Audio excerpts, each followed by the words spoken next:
Hello नमस्कार दोस्तों, आप देख रहे हैं संजय रामफल ट्रिवल व्लॉग और मैं हूं आपके साथ संजय रामफल। आज हम बात करने वाले हैं हरियाणा में एक गांव है रोहना, तो उसके बारे में वो तमाम जानकारी देंगे। हमारे इस ट्रिवल व्लॉग में बने रहें हमारे साथ।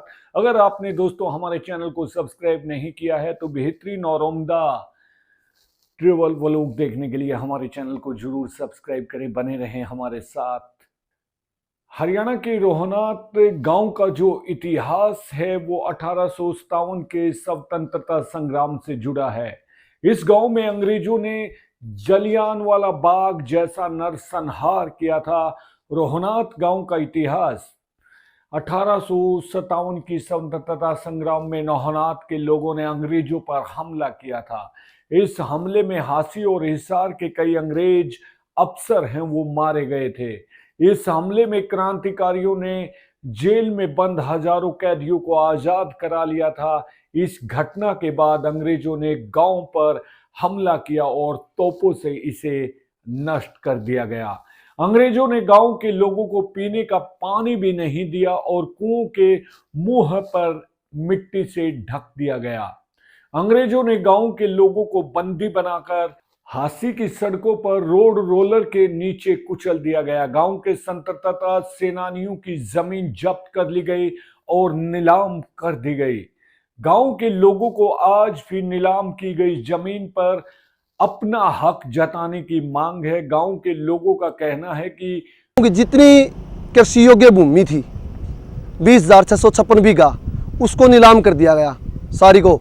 जो हमारे आस पड़ोस के गांव थे मुजादपुर, उमरा, सुल्तानपुर, डढेरी, इन 5-6 गांवों के 61 व्यक्तियों ने वो ज़मीन खरीदी थी 8100 रुपये में।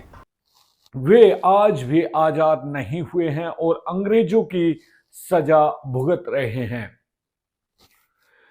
रोहनात गांव जहां आजादी के काफी साल बाद भी यहां तिरंगा नहीं फहराया गया था। हमारा गांव आज भी अपने आप को एक ठगा सा महसूस कर रहा है।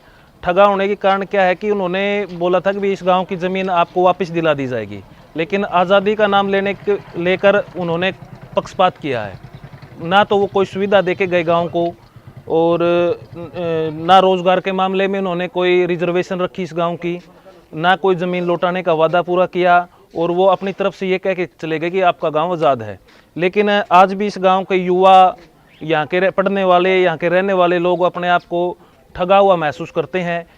देखो भाई साहब, ऐसा है उस टाइम पे जो भी गांव, सिर्फ हमारा गांव नीलाम नहीं हुआ, और भी गांव नीलाम हुए थे, लेकिन उनको कुछ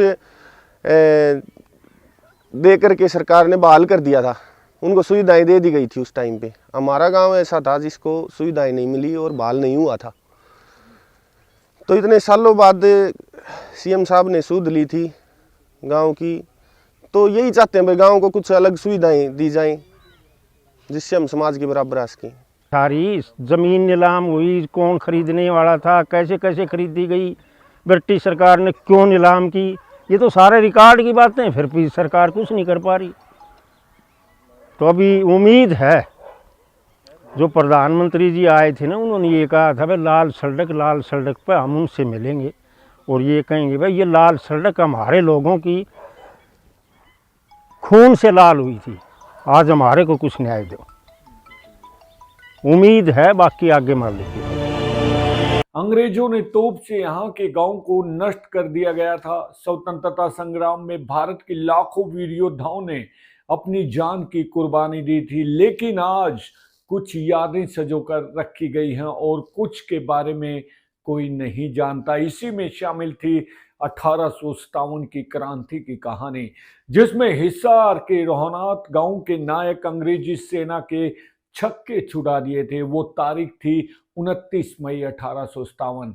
हरियाणा के रोहनात गांव में अंग्रेजी सेना ने बदला लेने के लिए बर्बर नरसंहार किया था। जवाबी कार्रवाई में ईस्ट इंडिया कंपनी की घुड़सवार सेवा ने पूरे गांव को तबाह कर दिया था। लोग गांव छोड़कर भागने लगे और पीछे छोड़ गए वो तपती धरती जिस पर दशकों तक कोई आबादी नहीं बसी। यह 1857 के गदर या सैन्य विद्रोह के दौरान ब्रिटिश अधिकारियों के नरसंहार का प्रतिशोध था। जिसे प्रथम स्वतंत्रता संग्राम के रूप में भी जाना जाता है। रोहनात गांव हरियाणा के हिसार जिले के हासी शहर से कुछ मील दक्षिण पश्चिमी में स्थित है। रोहनात गांव को आजादी के रणबांकुरों के रूप में जाना जाता है। यहाँ के लोगों ने 1857 के स्वतंत्रता संग्राम के दौरान अंग्रेजों से लड़ते हुए देश की आजादी के लिए अपने प्राणों की आहुति दी थी। 29 मई 1857 को बहादुर शाह जफर के आदेश पर गांव के वीर योद्धाओं ने अंग्रेजी हुकूमत की ईंट से ईंट बजा दी थी। इस दिन ग्रामीणों ने जेलों में घुसकर कैदियों को आजाद कराया था। हिसार में 12 और हासी में 11 अंग्रेज अफसरों को मार गिराया था। इससे गुस्साई अंग्रेजी सेना ने गांव में पुट्टी के पास तोप चलाकर गांव के लोगों को बुरी तरह भून दिया था। सैकड़ों लोग जलकर मर गए थे, फिर भी ग्रामीण लड़ते रहे। यहाँ के ग्रामीण अंग्रेजों के जुल्म के सामने निडर होकर खड़े रहे और उन्होंने अंग्रेजों के जुल्म भी सहे। अंग्रेजों ने यहाँ के गांव को तोप से तबाह कर दिया। अंग्रेजों ने इसके बाद भी अत्याचार जारी रखे। महिलाओं और बच्चों को कुएं में फेंक दिया गया। सरेआम जोहड़ के पास पेड़ों पर दर्जनों लोगों को फांसी पर लटका दिया गया। ये कुएं और पेड़ आज भी अंग्रेजी हुकूमत के अत्याचारों के जीते जागते सबूत हैं। इस गांव के लोगों पर अंग्रेजों के अत्याचारों का सबसे बड़ा गवाह हासी जाने वाली सड़क है। इस गांव के कई क्रांतिकारियों को इसी सड़क पर बुलडोजर से कुचला गया था, जिसके कारण यह सड़क रक्त रंजित हो गई थी और इसका नाम लाल सड़क पड़ गया। महिलाओं ने भी अंग्रेजों से बचने के लिए गांव में स्थित ऐतिहासिक कुएं में कूदकर आत्महत्या कर ली थी। 150 साल बाद भी गांव उस सदमे से उबर नहीं पाया। गांव के बुजुर्गों को कुआं देखकर खौफनाक कहानी याद आती है। गांव के घरों को नष्ट करने के लिए 8 तोपें चलाई गई, जिससे महिलाएं और बच्चे बुजुर्गों को छोड़कर गांव से भाग गए। अंधाधुंध गोलीबारी के कारण करीब 100 लोग मारे गए। पकड़े गए लोगों में से कुछ को गांव के बाहरी इलाके में पुराने बरगद के पेड़ से फांसी पर लटका दिया गया। जिससे भी अंग्रेज अफसरों की हत्या की बात कबूली, उसे गोलियों से भून दिया गया।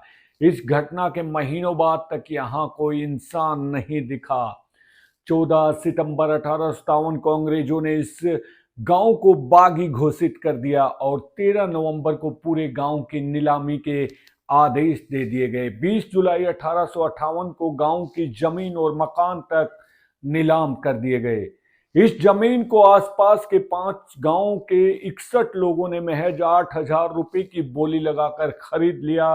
ब्रिटिश सरकार ने फिर फरमान जारी किया कि भविष्य में यह जमीन रोहनात के लोगों को न बेची जाए, लेकिन समय के साथ साथ धीरे हालात सामान्य होते गए और यहाँ के लोगों ने अपने रिश्तेदारों के नाम पर कुछ एकड़ जमीन खरीद ली और फिर से गांव बस गए।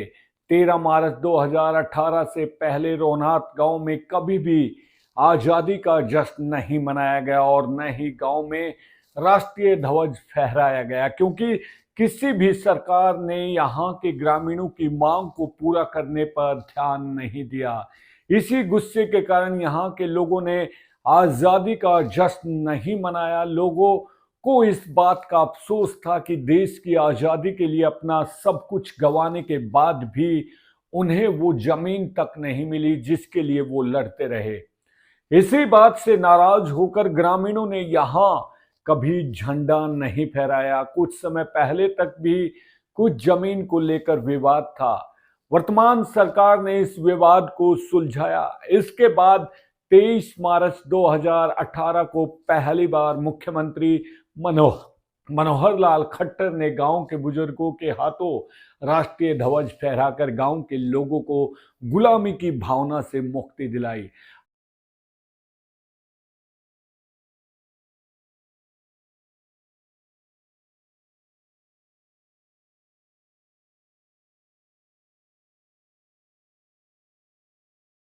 ऐसे कुछ मांगे जो आप लोगों की दी गई है, उन सब मांगों को मान करके और इस गांव की खुशहाली, ये मेरे लिए मुख्य पहलू है, ताकि हम कह सकें कि हमारा वो रोहनात गांव, जिसने 70 साल देश आजाद होते हुए भी अपने मन में गुलामी का एक भाव लेकर के जो बैठे थे, आज से वो आजाद होकर के देश की मुख्य धारा में आए और प्रदेश में एक अच्छा मॉडल आदर्श गांव।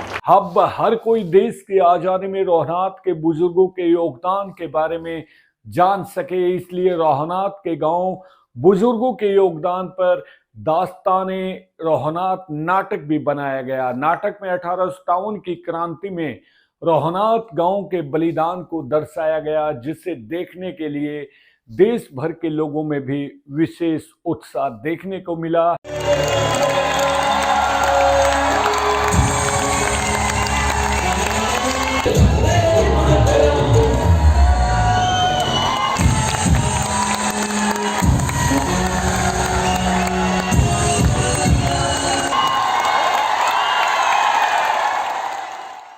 तो दोस्तों, ये थी रोहनात गांव की कहानी। अगर आपको ये कहानी पसंद आई है तो इसे आगे भी शेयर कीजिएगा।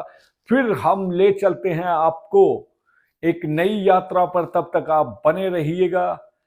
आप अपना ख्याल रखिए। जय हिंद, जय भारत। Take care.